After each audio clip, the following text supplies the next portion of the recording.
திருப்பரங்குன்றம் பிரச்சினையில் மக்களை ஏமாற்றலாம், முருகனை ஒருபோதும் ஏமாற்ற முடியாது.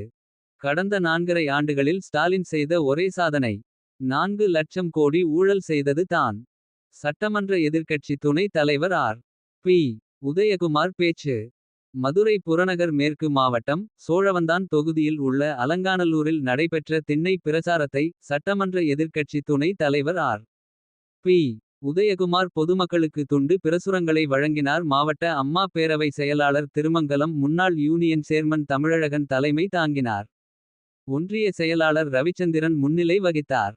இந்த நிகழ்ச்சியில் அமைப்பு செயலாளர் மகேந்திரன், முன்னாள் சட்டமன்ற உறுப்பினர்கள் கருப்பையா, மாணிக்கம், ஒன்றிய செயலாளர் அரியூர் ராதாகிருஷ்ணன், மாவட்ட பொருளாளர் திருப்பதி, பேரூர் கழகச் செயலாளர்கள் அழகுராஜா, குமார், மாவட்ட மகளிர் அணி செயலாளர் லட்சுமி, மாநில அம்மா பேரவை துணைச் செயலாளர் ராஜேஷ் கண்ணா, அனைத்துலக எம்ஜிஆர் மற்ற இணைச் செயலாளர் முடுவார்பட்டி ஜெயச்சந்திர மணியன், விவசாய அணி மாவட்ட இணை செயலாளர் வாவிட மருதூர் பி. குமார், புதுப்பட்டி முன்னாள் கிளைச் செயலாளர் பாண்டுரங்கன் உட்பட பலர் கலந்து கொண்டனர்.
நிறைவேற்றுங்கள் என்று இந்த மக்கள் எல்லாம் சொல்லுகிற போது நான் நிறைவேற்ற மாட்டேன், நான் சர்வாதிகாரி என்று சொன்னான்.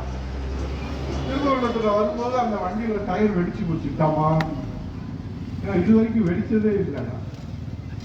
இதெல்லாம் யானை ஒரு பின்னே மணி ஓசை ஒரு முன்னே எங்களை ஏமாத்தலாம், முருகனவே ஏமாத்தலாமா? இது எப்படி சாத்தியம்? மக்களை ஏமாத்தலாம், மக்கள் அப்பராகி நீ ஏமாத்துற. நீ இன்னொரு 10 டயரை வேணாலும் மாத்திட்டு வந்து அந்த லோட கிராஸ் பண்ணி பாரு, வெடிக்குதா இல்லையான்னு பாரு. மக்களுடைய கோபமும் ஒரு டயர் போல வெடிக்கக்கூடிய காலம் வெகு தொலைவில் இல்லை என்பதை முருகன் எச்சரிக்கையாக சொல்லியிருக்கிறார். நீதி அரசு ஒரு தீர்ப்பு கொடுக்கிறாரு. ஐயா, அந்த காலகாலமாக அங்க ஏற்றிருக்கிறாங்க, தொழில் துறையிலிருந்து ஆதாரம் இருக்கு. அவர் நீதி அரசர் படிக்காம சொல்லியிருப்பாரா? ஆதாரத்தை பார்க்காம சொல்லியிருப்பாரா? தொழில்துறையுடைய ஆதாரங்கள் எல்லாம் படிச்சு பார்த்து உங்களை விட அவர் படிச்சவர் தானே, அவர் படிச்சு பார்த்து எழுதிதானே நீதி அரசரை தேர்வு செஞ்சிருக்கிறாங்க.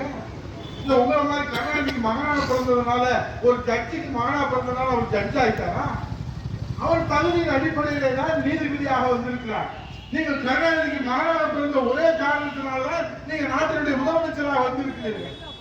ஒரு தீர்ப்பு கொடுக்கிறார் என்று சொன்னால் அந்த தீர்ப்பை நிறைவேற்றுவதற்கு ஒரு உயிர் இன்றைக்கு பறி போய் இருக்கிறது. இன்றைக்கு அந்த உயிருக்கு யார் பதில் சொல்லுவது?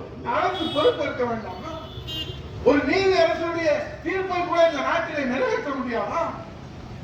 அங்கே இருக்கக்கூடியது நீங்க மோட்ச தீபாவளி ஏற்றுறீங்க, அது இந்துடைய நம்பிக்கை. உனக்குதான் தீபாவளிக்கு நீ வாழ்த்து சொல்ல மாட்டா, உங்களுக்கு இந்துக்கு நம்பிக்கை இல்லைன்னா விட்டு நீதிமன்றம் என்ன தீர்ப்பு சொல்லுதோ அதை செயல்படுத்தணும் சொல்றது தானே ஒரு அரசினுடைய மரபு.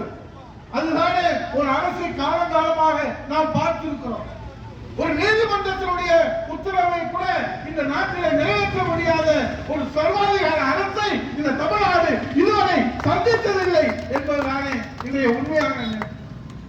எங்கே போகும் ஸ்டாலினுடைய லட்சியம் என்ன? திருப்பரங்குன்றம் தீபத்தூடுல தீபம் ஏற்றனதா? இல்லை, உதயநிதியை கொண்டு போய் முதலமைச்சர் உட்கார வைக்கணும். கருணாநிதி உட்கார்ந்த அரியணையில ஸ்டாலின் உட்கார்ந்த அடுத்து உதயநிதி ஸ்டாலின் உட்காரணும், அதுக்கு இன்பநிதி ஸ்டாலின் உட்காரணும். அதுக்கு இது மாண்புமிகு முதலமைச்சர் முத்துவேல் கருணாநிதி ஸ்டாலின் அவர்களே, நீங்களும் உங்கள் பிள்ளைகளும் காலங்காலமாக முதலமைச்சர் அணியில உட்கார்வதற்கு இது ஒன்றும் கருணாநிதி நாடு இல்ல, இது உயிரை கொடுத்து சுதந்திரத்தை பெற்ற அன்னை தமிழ் நாடு. இந்த தமிழ் நாட்டில ஜனநாயகம் தலைக்க வேண்டும், ஜனநாயகம் வெளிவர வேண்டும். நான் ஒண்ணு சொல்றேன், நீ ஒண்ணு புரிஞ்சுக்கிறாங்க. நான் சொல்றது ஜனநாயகம் டெமோக்ரஸி.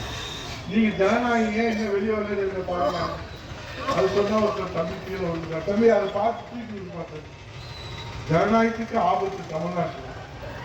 தூக்கி விடுங்க தம்பி, ஒன்றும் பிரச்சனை ஒண்ணும் இல்லையே தம்பி, ஜனநாயகத்துல ஒன்றும் பிரச்சனை ஒண்ணும் இல்லையே.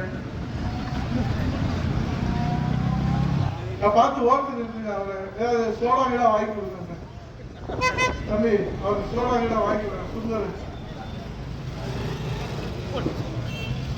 சின்ன பிள்ளைங்க எல்லாம் கவனமா இருக்கணும், இளைஞர்கள் எல்லாம் கவனமா இருக்கணும், இளம் சமுதாயம்லாம் இருக்கணும். ஜனநாயகம்னு நீங்க ஜனநாயகத்துல கவனமா இல்லைன்னா வழிக்கு விழுந்துருவாங்க. அதுக்கப்புறம் காப்பாற்றுறதுக்கு அதிமுக தான் வரணும், அதிமுக வரணும். அது நீங்க பார்த்து மனசுல வச்சுக்கோங்க.